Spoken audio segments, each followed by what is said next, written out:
10 বছর ধরে পুলিশের নাকের ডগায় চন্দ্রকান্ত বণিক বাজির বেআইনি ব্যবসা রমরমিয়ে চালিয়ে যাচ্ছিল। ব্যবসা ফেদে বসেছিল 10 বছর আগে এবং সেই ব্যবসার ক্রমশ শ্রীবৃদ্ধি হতে থাকে। কিন্তু শুধুই কি বাজি, যে বিস্ফোরণ ঘটেছে, যে জায়গায় বিস্ফোরণ ঘটেছে সেই বিস্ফোরণ স্থল তার নিজের বাড়ি, তার পরিবারের, তার স্ত্রীর মৃত্যু হয়েছে, তার ছেলের মৃত্যু হয়েছে, তার ভাইজির মৃত্যু হয়েছে, তার বাবার মৃত্যু হয়েছে, পরিবারের 7 জনের মৃত্যু ঘটনা ঘটেছে যে বাড়িতে। সেই বাড়ির থেকে কিছুটা দূরে আলো আঁধারি এখানে একটি জায়গা এবং আমরা দেখতে পাচ্ছি আশপাশে বাঁশ ঝাড় রয়েছে, অন্যান্য গাছপালায় ঘেরা একটা ঝোপ জঙ্গলের মতো জায়গা। সেই জায়গার পাশেই এই ছোট চালা ঘর, এখানে ওপরে অ্যাসবেস্টাসের ছাদ দেওয়া রয়েছে, অ্যাসবেস্টাসের ছাউনি, এবং এখানে এইভাবেই ছোট্ট ঘর তৈরি করা। সেই ঘরের মধ্যে কি নেই, এটাই হচ্ছে এই চন্দ্রকান্ত বণিকের বাজির কারখানা। পরপর দুটি ঘর রয়েছে, একটি ঘরের দরজা আমরা এসে দেখলাম খোলা রয়েছে, তারই পরিবারের সদস্যরা এই ঘরটির দেখিয়ে দিলেন। এখানেই চন্দ্রকান্ত বণিকের বাজির কারখানা। এখানে কাঁচামাল মজুত করা রয়েছে প্রচুর পরিমাণে, আমরা দেখতে পাচ্ছি। এখানে নানান বাজি তৈরির সরঞ্জাম এবং তার পরিমাপের নানান পাত্র রয়েছে।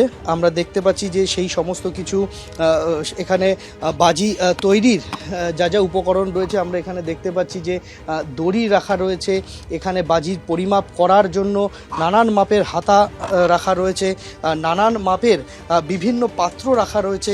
আমরা দেখতে পাচ্ছি যে বাজি তৈরির কাঁচামাল এই বস্তার মধ্যে এখানে মজুত রয়েছে। পরপর প্যাকেটে করে বাজি তৈরির নানান কাঁচামাল এখানে রাখা আছে এবং এখানে তারই পাশে আমরা এখানে দেখতে পাচ্ছি যে এই ব্যাগের ভেতরে সেখানেও একই রকম বাজি তৈরির কাঁচামাল।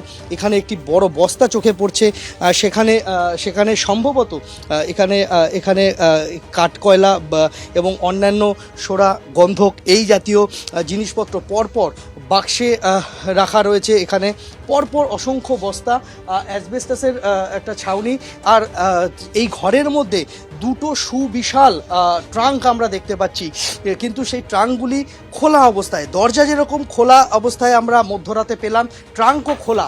সেই ট্রাঙ্কের ভেতরে উকি দিলে সেখানে কিন্তু কিছুই দেখতে পাওয়া যাচ্ছে না, দুটো ট্রাঙ্ক সম্পূর্ণ খালি। ট্রাঙ্কটি কখন খোলা হলো, কে খুললো এবং এই ট্রাঙ্কের ভেতরে কিছু ছিল কি না সেটা স্পষ্ট নয়। দুটো ট্রাঙ্কই আমরা দেখতে পাচ্ছি সম্পূর্ণ খালি রয়েছে। শুধুমাত্র বাজি তৈরির নানান উপকরণ, বারুদ, এই সমস্ত কিছু এখানে মজুত করে রাখা রয়েছে এবং বাজি তৈরির সময় যে চালুনি ব্যবহার করা হয় সেই চালুনি এখানে রয়েছে আমরা দেখতে পাচ্ছি। এবং এখানে নানান বস্তায় নানান রাসায়নিক রাখা হয়েছে এবং এখানে আমরা তার ঠিক পাশেই আমরা দেখতে পাচ্ছি যে এই ঘরের বাইরে সেখানে মজুত করে রাখা হয়েছে নানান মাপের এই রকমই খোল, যেগুলি বাজি তৈরিতে ব্যবহৃত হয়। এই বাজির খোল আমরা এখানে দেখতে পাচ্ছি যে এক বস্তা বাজির খোল এখানে রাখা হয়েছে।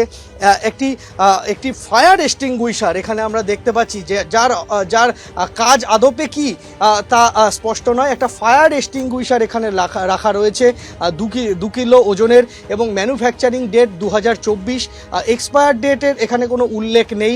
এবং এখানে একটা ফায়ার এক্সটিংগুইশার এখানে দেওয়ালে ঝুলিয়ে রাখা হয়েছে।